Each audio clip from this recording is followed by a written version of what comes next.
BJP. സംസ്ഥാന അധ്യക്ഷനെ സന്ദർശിച്ച് ഛത്തീസ്ഗഡിൽ ജയിൽ മോചിതരായ കന്യാസ്ത്രീകളും കുടുംബവും. ഡൽഹിയിലെ വസതിയിലെത്തിയാണ് സിസ്റ്റർ പ്രീതിയും സിസ്റ്റർ വന്ദന ഫ്രാൻസിസും കൂടിക്കാഴ്ച നടത്തിയത്. രാജീവ് ചന്ദ്രശേഖരനെ കണ്ട് നന്ദി പറയാൻ എത്തിയതാണെന്ന് കന്യാസ്ത്രീകളുടെ ബന്ധു ബൈജു മാളിയക്കൻ പറഞ്ഞു. കേസ് NIA-ക്ക് പോകുന്നതിൽ ആശങ്കയുണ്ട്. തുടർ നടപടികൾക്കും ഒപ്പമുണ്ടാകുമെന്ന് ഉറപ്പ് ലഭിച്ചതായും ബന്ധു ബൈജു പറഞ്ഞു. അല്ല, ഞങ്ങളിപ്പോൾ രാജീവ്ജിനെ ഒന്ന് കാണണം. അദ്ദേഹം അവിടെ നടത്തിയ ജാമ്യ കാര്യത്തിനൊക്കെ ഇടപെട്ടതിൻ്റെയൊക്കെ ഒരു നന്ദി പറയണം. അതിനുവേണ്ടി അദ്ദേഹത്തെ ഒന്ന് കാണാൻ വേണ്ടി മാത്രമാണ് വന്നിരിക്കുന്നത്. പിന്നെ ഞങ്ങളുടെ ആശങ്ക രാജീവ്ജിയായിട്ട് ഞങ്ങൾ പങ്കുവച്ചു. കാരണം ഇനിയുള്ള കേസിൻ്റെ കാര്യങ്ങളും ഞങ്ങളുടെ ടെൻഷനും എല്ലാം അദ്ദേഹമായിട്ടൊന്ന് പങ്കുവച്ചു. അദ്ദേഹത്തെ ഒന്ന് കാണണം. ചെയ്ത കാര്യങ്ങൾക്കൊക്കെ അദ്ദേഹത്തിന് നന്ദി പറയണം. അതിനുവേണ്ടിയാണ് ഞങ്ങളിവിടെ വന്നത്. അദ്ദേഹത്തിനെ കാണാൻ സാധിച്ചു. അദ്ദേഹത്തിന് ഞങ്ങളുടെ എല്ലാ ആശങ്കകളും അദ്ദേഹത്തോട് ഞങ്ങൾ പറഞ്ഞു. ഞങ്ങൾ പറഞ്ഞ കാര്യങ്ങൾ അദ്ദേഹത്തിന് മനസ്സിലായി. എല്ലാം വ്യക്തമായിട്ട് അദ്ദേഹം മനസ്സിലാക്കി എന്നുള്ളതാണ് ഞങ്ങൾക്കൊരു സന്തോഷം. ശരത്ലാലാണ് ഡൽഹിയിൽ നിന്ന് ചേർന്നത്. ശരത്ത്, ബി.ജെ.പി. സംസ്ഥാന അധ്യക്ഷനെ സന്ദർശിച്ച ശേഷമുള്ള കന്യാസ്ത്രീകളുടെ ബന്ധുവിന്റെ പ്രതികരണം കേട്ടു. സന്ദർശനം എത്ര സമയമുണ്ടായിരുന്നു? എന്തൊക്കെ ആശങ്കകളാണ് കുടുംബം ബി.ജെ.പി. സംസ്ഥാന അധ്യക്ഷനെ അറിയിച്ചത്? അവിടെ നിന്നും ഉള്ളൊരു മറുപടി എന്തൊക്കെയായിരുന്നു?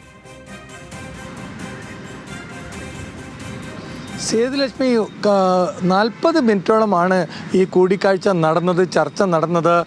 വളരെ സൗഹൃദപരമായ ഒരു കൂടിക്കാഴ്ച എന്നാണ് വ്യക്തിപരമായിട്ട് കന്യാസ്ത്രീയുടെ ബന്ധു നമ്മളോട് പറഞ്ഞിരിക്കുന്നത്.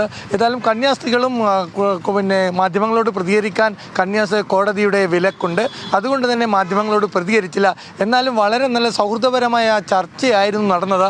കന്യാസ്ത്രീകളുടെ കൂടെ BJP ഉണ്ടാകുമെന്ന് രാജീവ് ചന്ദ്രശേഖരൻ ഉറപ്പ് നൽകിയിട്ടുന്ന ചർച്ചയിൽ ഉണ്ടായിരുന്ന BJP general secretary Anoop Antony പിന്നീട് വ്യക്തമാക്കുകയും ചെയ്തു. ഏതായാലും കേസ് പിൻവലിക്കുന്ന നടപടികളെ സംബന്ധിച്ചാണ് ചർച്ച നടന്നത്.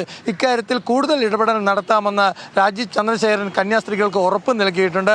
അതുപോലെ തന്നെ കേരളത്തിൽ പലതും പറയുന്നുണ്ട്. ആ കാര്യങ്ങളിലൊന്നും ചെവി കൊൾക്കരുത് എന്നൊരു ഉപദേശവും കന്യാസ്ത്രീകൾക്ക് രാജീവ് ചന്ദ്രശേഖരൻ നൽകിയിട്ടുണ്ട്. കാരണം കന്യാസ്ത്രീ ബന്ധു തന്നെ പറഞ്ഞത് തങ്ങൾ അവിടെ ഉണ്ടായിരുന്നു. ഈ കന്യാസ്ത്രീകൾ ജയിലിൽ കിടക്കുന്ന ദിവസങ്ങളൊക്കെ 9 ദിവസം, ആ ദിവസങ്ങളൊക്കെ ആരൊക്കെയാണ് എന്തൊക്കെയാണ് ചെയ്തതെന്ന് തങ്ങൾക്കറിയാം. അതുകൊണ്ടാണ് രാജീവ് ചന്ദ്രശേഖരനെ കാണാൻ വന്നത് എന്നതാണ് ബന്ധു പറഞ്ഞത്.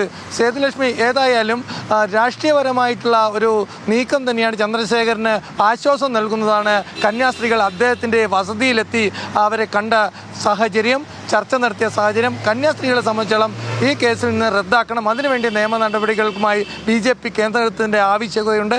അതുകൂടി നമുക്ക് ഇതിൻ്റെ കൂടെ കൂട്ടിച്ചേർത്ത് വായിക്കാം. സേതുലക്ഷ്മി. യെസ്, ശരത്ലാലാണ് വിവരങ്ങൾ നൽകിയത് ഡൽഹിയിൽ നിന്ന്.